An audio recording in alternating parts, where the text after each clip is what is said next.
behind the day before, which was crazy, but you did. So if you got behind a few days ago on the rectangles, then you were behind yesterday on the handshakes, which means you'll be behind today on the squares. I believe I've seen, I can check that as well. And no, that's not true. There's one person whose rectangles I have two.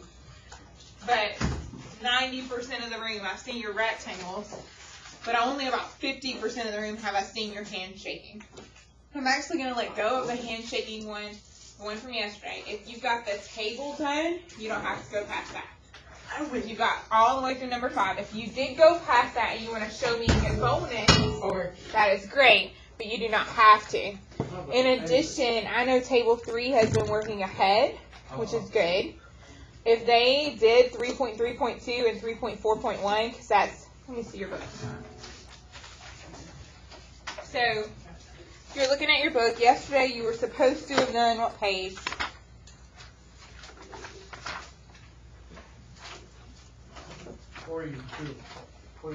41. So if you got through, and you can have a point for that. If you got through the table on number 5 at page 41, you're good to go. If yours is blank, then you're not good to go. You've got to finish that so I can write it down first. That'd be your first goal. If you got through number 5, you're good. Okay, after that, we're not doing 3.3.2. So if you've done it and you want to show me, I would give you bonus for it. We're not doing 3.4.1, but be warned, it might come up in the future because I like it. But we're not going to do it for now. What we're going to do today is 3.4.2, and that's it. So tomorrow we'll do 3.4.3. I wish I hadn't started. When I stop recording, let's have a real world talk, so it's not on YouTube, okay? Yeah, so I've not incriminated you for all what's happening on Friday. Let's just phrase it more generically. I know what's happening on Friday, guys. Thanks for the heads up. Really appreciate it. So we'll make the 3-5 exercises due at the end of class Monday, right? I'm actually going to be here. We're skipping Friday. What's happening? Yeah, that's what we're going to say, right? I'm going to be here. Since you're not going to be here Friday? I'm going to be here. Okay, perfect. Well, then you'll have extra days. I'll be with you, don't worry. Okay, cool. Is it like Columbus Day? Exactly. Columbus Day for seniors. Alright, wait, hey, how many, for exemptions, do we not have to come those days? Like this time, this semester? It ends November 17th, so no, you still have to come until the 17th. If I know, but I'm not talking about the time of the day, which I would be better. I mean, just this month, or one day. I just don't know, or do we get out of school for the exam? No, we have to sit in the classroom. No, you're gonna, yes, you're gonna need to check out the way in the second semester. I can, like, pretty much that. Okay, I'll be here fast. Because they don't, the fewer people we have in the building, the easier it is to get exams. So they're gonna, if you don't have an exam, they're gonna have to come. No. Okay. Well, for those of us who aren't going to be here, let's rephrase it. I would love to see your 3.5 exercises done at the end of class on Friday, but I promise not to type anything into iNow until the end of the day on Monday. How's that phrasing? Is that better? Okay. Let's go with that. Again, the 3.5 exercises you want to take seriously. You want to actually have work shown. You probably want to put it on a separate sheet of paper unless you write tiny. You have to do how many out of the 16? 1 and 3 at the point. 12 out of the 16. If you do beyond the 12, what do you get? 3 is the point. If you do beyond the 12, you get bonus points. Why wouldn't you want bonus points? I don't understand. So I would do as many as I could. Okay, so again today we're going to do one that says counting squares. So let's go ahead and look at it, and then we'll handle our 2 math workshop problems. Okay, for those of us whose geometry skills are a little off, a rectangle is not a square. A square is a rectangle. To be a rectangle, you have to have opposite sides the same length, and you have to have right angles. Squares have that. In fact, squares are one step up because they have all 4 sides the same length. So if I were you on the 3-4-2 activity, I would do it similar to the way we did the rectangle. So I would probably number each box.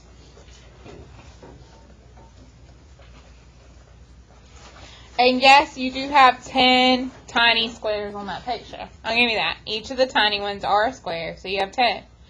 But then we were going crazy last time. We would have said 1, 2 counts, 2, 3 counts, 3, 4 counts, heck, 3, 4, 5 counts, but those aren't going to count because those are not squares.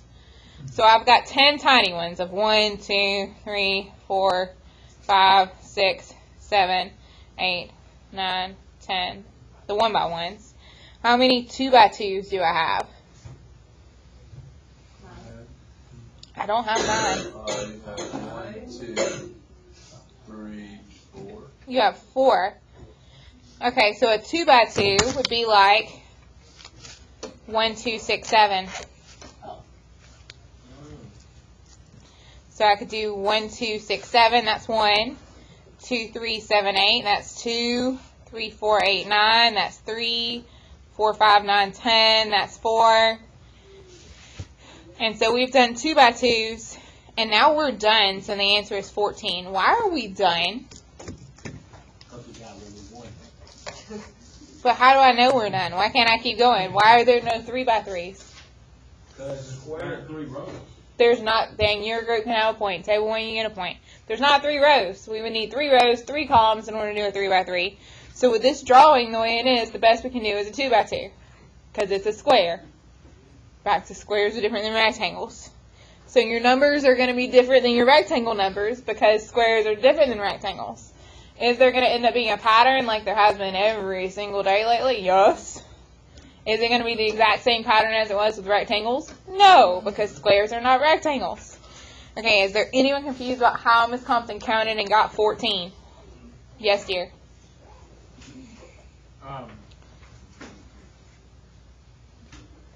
Where you did an outline, Yes. is that counting 4? Yeah, so those 4 are 1 square. That's why I wrote them like this. 1, 2, 6, 7 is 1 square. Why can't 2, 3, 7, 8 is 1 square. 3, 4, 8, 9, that's 1 square. 4, 5, 9, 10, that's 1 square. Like this right here is 1 square because it's got 2 rows, 2 columns. 3.4.2 number 1 is page 47. Shouldn't you have like 16? Oh, you're wanting to count each individual. Well, we already counted the individual numbers. Can we really count them again? Or aren't we supposed to be doing combo ones then? We did all the, let's go back to square talk. We did all the 1 by 1s, and this was me listing all the 2 by 2s. Yeah, the 1 by 1s. And then the 2 by 2s would be 2 rows, 2 columns, so like 1, 2, 6, 7. So why can't 4, 5, 9, 10 be 4? They are. Yeah. They're on my list. So why isn't it 18? Because so there was 10, and then 11, 12, 13, 14. This was 1. This was 1. This is 1. This is 1. And those little baby ones are each 1. So it was 10, 11, 12, 13, 14. 34 and 89. 34, 89 is a square. Look. 3, 4, 8, 9. Oh. It's a square right here. That was just my way of listing it out to myself. Because once you start coloring it, then you start getting confused, and you're like, how many did I say there were? So I like to list them out. What I'm understanding is why don't those count as a 4? 4 more squares. What are you talking about? Well, they did. Like 1, 2, 6, and 7. Oh, I think I know. yes, but 1, 2, 6, and 7. But look, 1, 2, 6, and 7 were already counted up here. Are we going to count them twice? But you're not counting like you're doing 3, 4, 8, 9. That's 4. So that should be 18. No, 1 giant square. They made the giant square. We're counting the baby squares. So numbers all like 6 is a baby square, and then like 1, 2, 6, 7 is a giant square that 6 just happens to be a part of. Are you trying to add them inside the? Yes, he is. He is literally trying to like add up all the numbers inside there and make that a 4 instead of a 1. So, but seriously, isn't 6 is its own square, and then 1, 2, 6, 7 is a giant square that 6 happens to be a part of. Don't look at the numbers whenever you do. Okay, 5 is its own square. 4, 5, 9, 10 Is a square that 5 happens to be a part of. Yes. So then it'd be 18. No. But how are you doing 18? Because look, you said 1, 2, 6, and 7. That gave you 4 squares, correct? No. Well. No, it's 1 whole square. That is 1 whole square. Oh my god. 1, 2, 6, 7. Let me color it for you. 1, 2, 6, 7 is a square. I wasn't understanding that that's 4 more squares you counted. Okay, yes. This is a square. I And wasn't then- asking correctly. I'm sorry. Okay, no, that's fine. Now we understand what you were. Okay, that's as long as we understand what you were doing. What, dear? What'd you get for number 2? I think 17. Okay. And then I thought after that, you- it should be pretty easy. I think it's like 1, 2, 6, 7. Because it changes up from blocks to Yes, but it tells you it's the table, so you've already got the answer for a 6, and now you've got the answer for 1, 2, 3, 4, 5, 6, and a 5. So you can fill them in easy. The table's easy. This one ends up being easy if you can get over the first 2. We're just plus 3 every time? Every time. 6 gets the point. Tyler? Yes. Okay, can we do the 2 math workshops so I can let this math workshop sheet die? I'd appreciate that. I'll give you 2 points if you can tell me what formula that is. Oh, man. Yeah, I thought I knew it. Alright, slope? That's y2 minus y1 over x minus x1. Is that the XY formula? I forgot. Is this the quadratic? Here's your key. If I show you this, I'm knocking it down to 1 point. Do you want me to show you or not? Wait a minute. What formula is this? Distance. That's why it says D equals for distance equals. You can have 2. I didn't point it out. It's distance. That's why it says D equals. We did it in geometry. Distance formula. Now, quadratic was the negative b plus or minus square root b squared minus 4ac over 2a. You were better with the slope because of the y2s and the y1s at least. Okay, it doesn't actually matter if you can identify the formula though, because that has nothing to do with the problem, sadly enough. I just thought it was interesting. They ask us to solve this equation for that variable x2. How do I get rid of that square root symbol? You gotta plug everything into those variables. What can I do to both sides to get rid of the square root? 3 and 5? Was there another? Was it just 3 and 5? 3 and 5 get a point. So if we square both, you said it too? 2 as well.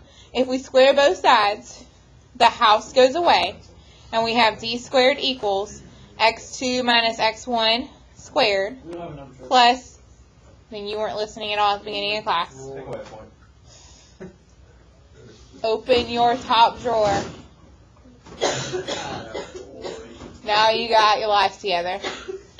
Okay, that's great. What variable is supposed to get by itself? What variable are we supposed to get by itself in this problem?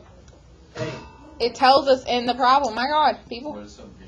It says solve for x. Can you read? X2. Solve for x2. 3, you get the point. X squared would be if the exponent, since it's in the bottom, it's not x squared, it's x base 2. Okay, so I'm going to subtract both sides by the y. So I'll have d squared minus the y term, y2 minus y1 squared, equals, and then the x guy, x2 minus x1 squared. So all I did was move the y guys over because we're not solving for y's. We're going to solve for one of the x's. Okay, I see this 2. I need him to go away. What can I do to both sides to make that exponent of 2 go away? I need the 2 to go away. It's got to go. You take the square root of both sides. Matthew gets the point. If you take the square root of both sides, we'll have square root of d squared minus y2 minus y1 squared. And that equals x2 minus x1. The whole point of taking the square root was for that exponent on the right side to go away. We're almost done, but before we do the last step, because there is literally one more step, before we do the last step, can someone ask me the obvious question, even though it doesn't work? Why doesn't it work? What do you think we should be doing with that square root and all the squares? You would think they would cancel each other out, and it would just be d minus y2 minus y1. You would think the square root and the squares would end up killing each other out. But because of that minus sign in the middle, you actually can't do that.